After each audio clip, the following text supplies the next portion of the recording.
नमस्ते। मैं एक शिक्षिका हूँ और इसी के साथ पर्यावरण के लिए समर्पित हूँ। अब ये डिटर्मिनेशन है मेरा कि अब मुझे आगरा के पर्यावरण को कम से कम 1 करोड़ वृक्षों का योगदान देना है। बहुत तेजी से तापमान चक्र और वर्षा चक्र बदल रहा है। आज से 30 साल पहले की अगर आप अपनी दादियों नानियों से पूछेंगी तो वे आपको बताएंगी कि आज से 30 से 35 साल पहले सर्दी का मौसम आ जाता था, लेकिन अब 30 साल बाद ही जो तापमान चक्र में जो तेजी से हमने चेंज देखा है उसकी वजह क्या है, क्यों इतनी तेजी से वर्षा चक्र और तापमान चक्र बदल गया, और अगर ये बदल गया तो क्या कोई ऐसा सोल्यूशन है जिसके जरिए हम इसे फिक्स कर पाए और आने वाली हमारी जनरेशन को एक अच्छा पर्यावरण दे पाए। तो मैं इसका उत्तर देना चाहूंगी हाँ। आज हमारे पास एक ऐसी तकनीक है, एक ऐसा तरीका है जो पूरी तरह से नेचर के साथ चलता है और इसका नाम है मियावाकी जंगल। मियावाकी पद्धति जापानीज बॉटनिस्ट आकिरा मियावाकी की दी हुई एक ऐसी पद्धति है जिसमें हम एक छोटी सी जगह में एक बहुत तेजी से बढ़ने वाला घना जंगल बना सकते हैं। इसको बनाने की विधि ये है कि कोई भी तरह की जमीन हो, चाहे वो बलुई हो, चिकनी हो या बिल्कुल डेड सॉइल हो, यानी कंस्ट्रक्शन साइट की जो मिट्टी होती है, जो जमीन से गहराई से खोदी जाती है, वो बिल्कुल मृत मिट्टी होती है।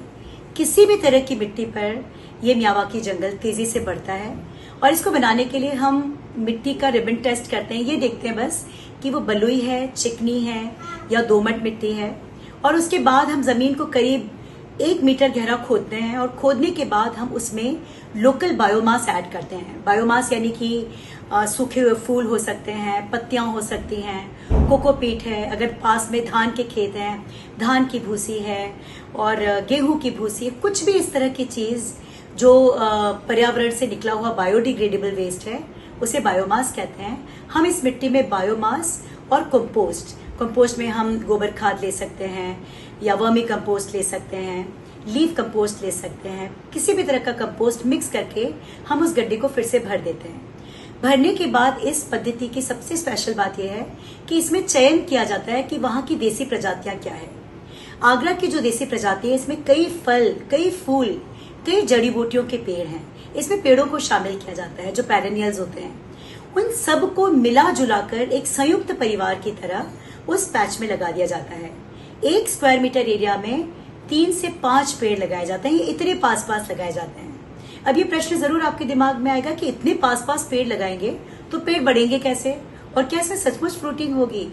तो मैं आपको बता दूं, जब पेड़ों को बहुत पास पास लगाते हैं, जिस तरह से जंगल में उग जाते हैं और कई तरह के पेड़ जब पास पास होते हैं तो एक संयुक्त परिवार की तरह बढ़ते हैं।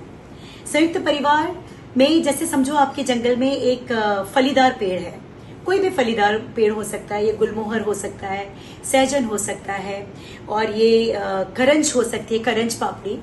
इनका काम है हवा की नाइट्रोजन को जमीन में डालना। ये नाइट्रोजन फिक्सर है। आपने जब ये पेड़ लगा दिए तो आपने नाइट्रोजन को फिक्स करने की फैक्ट्रियां लगा दी। आपने अगर अपने उसमें बेलपत्र लगा दिया तो वो पत्ते और फल जो वहां गिरेंगे और सड़ेंगे वो पोटाश देंगे।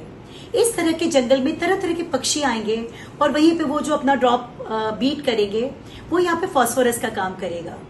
और बहुत नीचे तक जाने वाला, समझो आपने पीपल, गूलर, बरगद और भी कैनोपी ट्रीज डाल दिए तो इनकी जड़ें जो गहराई तक 40 से 50 फीट नीचे जाती हैं, तो वहां से जो ये पानी लेकर आते हैं वो पानी और वो न्यूट्रिएंट उसके साथ जुड़ी हुई सारी जड़ों को मिलता है, यानी वो सबको बांटती है। अगर एक पेड़ है जिसकी जड़ें सिर्फ 10 फीट तक जा पा रही हैं, तो पीपल की जड़ें जो 50 फीट नीचे से मिनरल्स ला रही हैं और पानी ला रही हैं वो उसे भी देंगे और उसे मरने नहीं देंगे।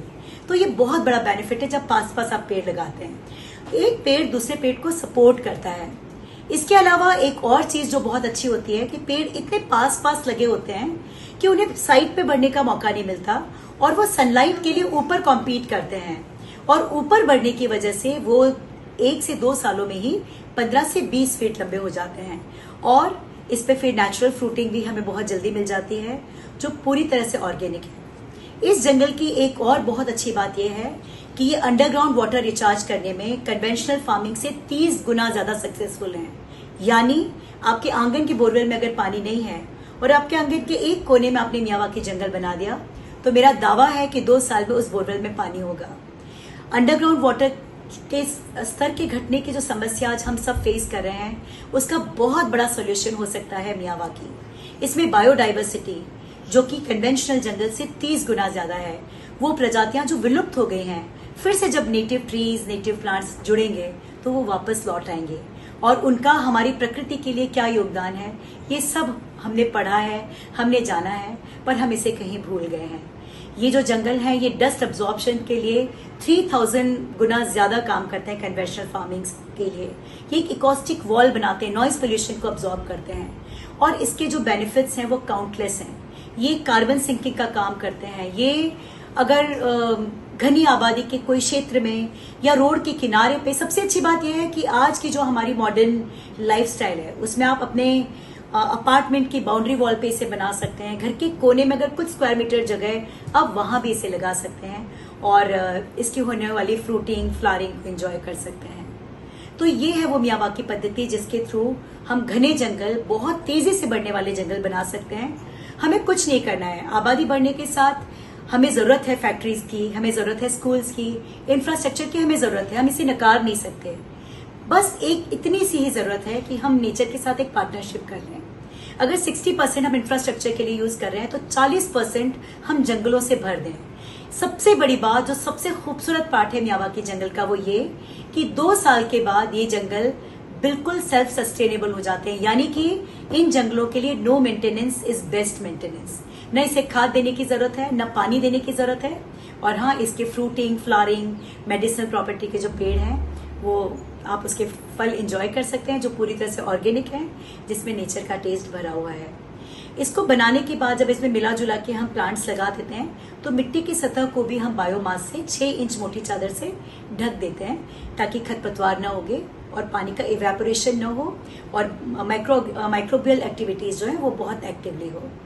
तो ये है वो तकनीक जो आज के बढ़ते हुए प्रदूषण से लड़ने के लिए सक्सेसफुल है। एक सेल्फ सस्टेनेबल सिस्टम है। प्रदूषण बढ़ रहा है तो ये जंगल भी बढ़ेंगे, इसमें उगने वाले बीज जगह जगह फैलेंगे और पौधे उगेंगे, और एक बहुत अच्छा बैलेंस हम क्रिएट कर पाएंगे। जितनी भी गवर्नमेंट की पॉलिसीज हैं जो प्लांटेशन से रिलेटेड है वो सक्सेसफुल नहीं हो पाती क्योंकि मेंटेनेंस नहीं हो पाता। पर ये एक ऐसा मेथड है, एक ऐसी मेथडोलॉजी है जिसे मेंटेनेंस की जरूरत ही नहीं है 2 साल के बाद। तो ये है वो मियावाकी पद्धति का तरीका जिसे हम सब बहुत आसानी से समझ सकते हैं, और अपने घर के कोने में, अपार्टमेंट की बाउंड्री वॉल पे, आपके पास खाली जमीन पड़ी है, वहां पे इसे बना सकते हैं और इससे इनकम भी ली जा सकती है। जैसा कि हमने जाना, मियावाकी पद्धति से जंगल बनाने के लिए सबसे पहले हमें अपनी मिट्टी को समझना है, और मिट्टी को समझने के लिए हमें करना होता है रिबन टेस्ट। तो ये रिबन टेस्ट कैसे करते हैं, मिट्टी के अनुकूल किस तरह से उसमें कितना बायोमास ऐड करते हैं, किस तरह से मिट्टी को फिर से हम अगली जंगल के लिए रेडी करते हैं, ये सब हम जानेंगे अपने अगले एपिसोड में। तो अगला एपिसोड देखना मिस मत कीजिएगा। धन्यवाद। ऐसे ही समाचारों के लिए शेयर, लाइक और सब्सक्राइब कीजिए। आप देख रहे हैं जियो 9 न्यूज।